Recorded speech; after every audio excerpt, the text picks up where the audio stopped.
All right, we are live. Hello, everybody. Thank you for joining 4 Quick Cues. This is the live interview chat show where I ask pagan authors 4 quick questions determined by a roll of the dice.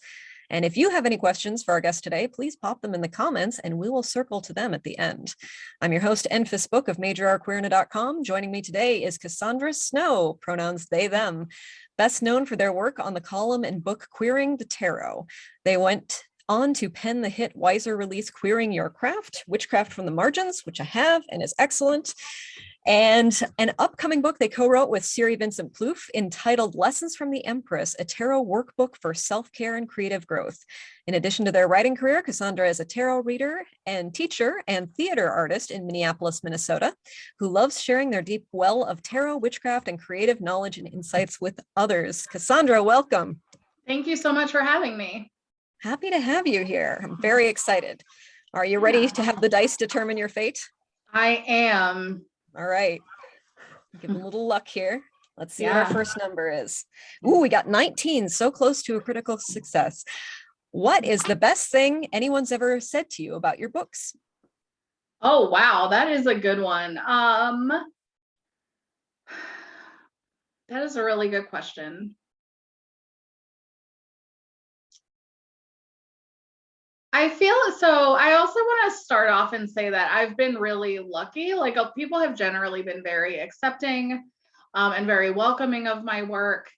I don't know. I think that I look up to Teresa Reed, the tarot lady, so much that even though her compliments are very similar to everyone else's, it just like sticks with you. But she has said a lot of really wonderful things about my voice and my, the importance of that voice in tarot community. But I think the one that sticks out, probably just because it was the most recent time that like one of my heroes was very great to me. It was when we were both nominated for Witchies Awards this past year, and she messaged me and she was like, I'm pulling for you. I think your writing is so good and you should be winning every award. And so I thought that was really sweet, and it just meant a lot to me that she reached out first, because I was going to reach out to her and say congrats. So that's the one that comes to mind. I'm sure there has been more, but yeah, I love her tarot coloring book, and I just finished reading her Astrology for Real Life, which is also excellent. Big fan of her work too. Yeah. Awesome. All right. Question 1. And I should have mentioned you are free to pass a question if you do not have an answer for it immediately, if you so choose. Cool. All right. 15. Tell us something you learned in the course of writing Lessons from the Empress. Oh, okay. So Siri and I both learned a lot. So because the book is co-written, I think we both learned so much about collaborating, specifically with literature. Like my background is in theater. I still run a theater company in addition to the other stuff we said at the top. So I'm very used to a specific style of collaboration, but it is very theatrical. It's not like you sit and write words. Like even when you're playwriting, you're still wanting and needing other people to hear them. So I think there was just so much that happened on the collaborative end that just really taught me a lot about working with other people, a lot of which I'll take forward with me into my life in theater. And then let's see, that's probably the big thing. I did a lot of research, so I'm like, oh goodness. And then a lot of it was stuff I already knew going, like I had previously researched. But one thing that Siri brought in that ended up not really making it into the book was, oh my gosh, I'm blanking. This is embarrassing, but there's a specific way that they will like structure out plots to stories they're writing that they learned from someone else. And so I guess my answer to the question would be, I learned a lot of really cool new ways to use tarot to organize and kind of form your storytelling. Since I was only writing half the book, I had a really good opportunity for Siri to kind of fill in, and I think we both learned new methods of that in that way. But I think I really took a lot from them in terms of like plotting or mapping out like how our creative projects can look. That's awesome. I love that tarot is baked into the process as well as the product. That's really cool. Yeah. All right, question 3. What do we get? 5. Ooh, what drew you toward tarot initially? Yeah, so that one I have answered before, so I feel much more comfortable. You're catching me at like the tail end of the day, so I'm like, I don't know words. You're doing great, don't worry. Thank you. But yeah, so I first discovered tarot. I didn't really know anything about it until I was in college. It was my freshman year. I had a very, if anyone's been following me or paying attention to me for any length of time, or if any of my like personal people are watching, I had a really hard time for a really long time. And a lot of that, it started way before my freshman year of college and it went way longer, but I think everything kind of like culminated and hit a head in that time. And then I had a few like unique to that year traumatic things that happened to me. I say that to say, I was at a small Christian college in the Bible Belt, and I was not finding the answers that I needed, the answers to why, the answers to how to move on. I was doing everything that I was like supposed to do, and I was still not finding really any comfort. I had a few really close friends, some are still who are still in my life, and that came the closest. And even they were all young and traumatized, most of them traumatized as well, you know. So even that wasn't like perfect. And so someone handed me a deck one night, and it was mostly just party stuff at first. Like it was just, you know, we were trying to be edgy back in 2003.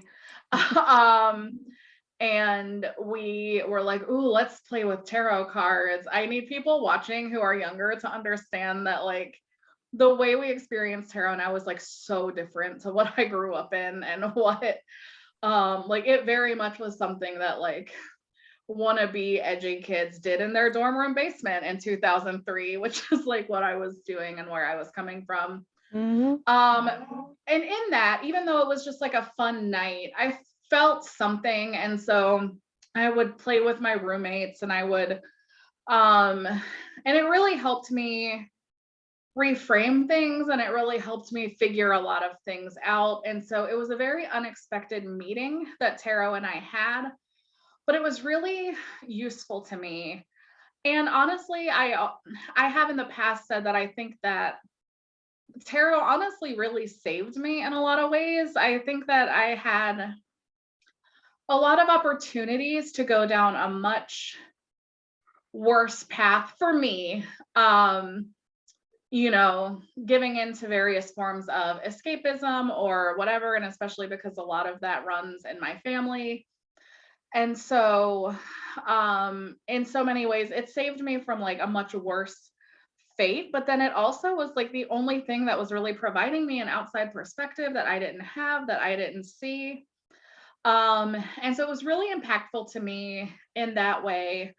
And it even affected the way I saw stories. The deck that was handed to me that night was like, I don't know if anyone else remembers that. I know some people do, but there was a very cartoony novelty deck that was Lord of the Rings themed.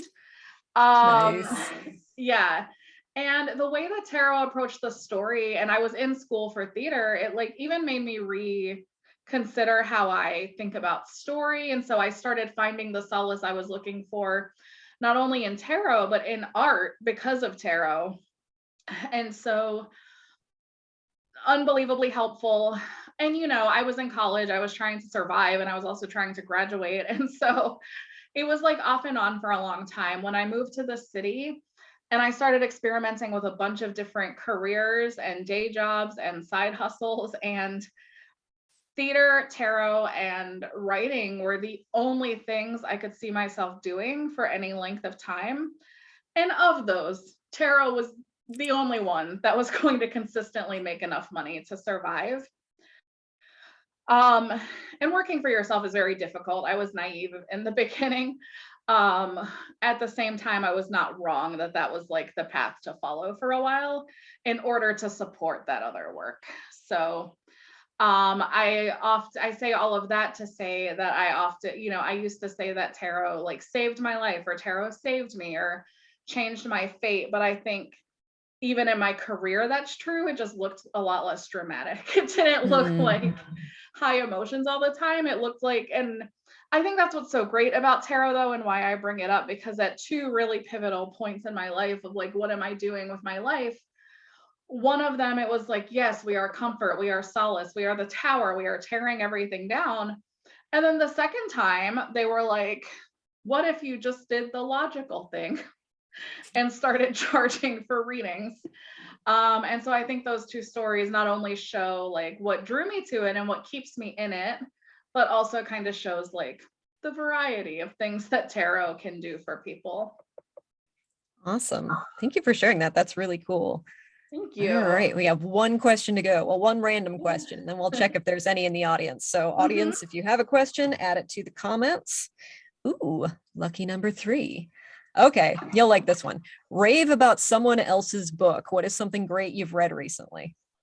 That I do love that one. So I will talk about tarot and witchcraft books in a minute.